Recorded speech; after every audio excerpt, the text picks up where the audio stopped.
शेगावमध्ये संत गजानन महाराज पालखींच्या पार्श्वभूमीवर अतिक्रमण हटवण्याची मोहीम, नागरिकांचा कायमस्वरूपी कारवाईचा आग्रह. संत गजानन महाराज पालखी सोहळ्यांच्या पार्श्वभूमीवर शेगाव नगर परिषद आणि पोलीस प्रशासनाच्या संयुक्त विद्यमाने मंदिर परिसरातील व फुटपाथवरील अतिक्रमण हटवण्याची मोहीम सुरू करण्यात आली आहे. शहरातील प्रमुख मार्ग, विशेषतः पालखी मार्गावर गजानन महाराज मंदिर परिसरात अतिक्रमणामुळे भाविकांना मोठा त्रास सहन करावा लागत होता. त्यामुळे नियमित वाहतूक व पदाधिकारी हालचालींना अडथळा निर्माण होत होता. सदर मोहिमेमध्ये अनधिकृत गाड्या, टपऱ्या व विक्रेत्यांचे साहित्य पोलीस बंदोबस्तात हटवण्यात आले. शेगाव ठाणेदार नितीन पाटील व नगर परिषद अधिकाऱ्यांच्या उपस्थितीत ही कारवाई राबवण्यात आली. दरम्यान शेगाव येथील नागरिकांनी प्रशासनाला विनंती केली आहे की ही कारवाई केवळ पालखीपुरती मर्यादित न ठेवता अतिक्रमण कायमस्वरूपी हटवण्यात यावे.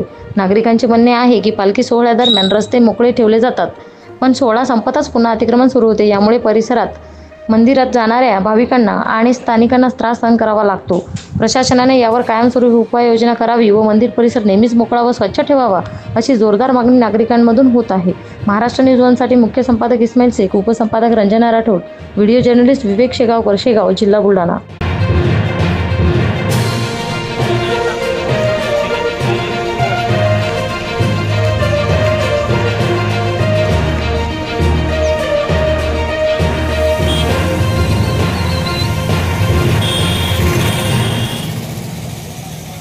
तो बहुत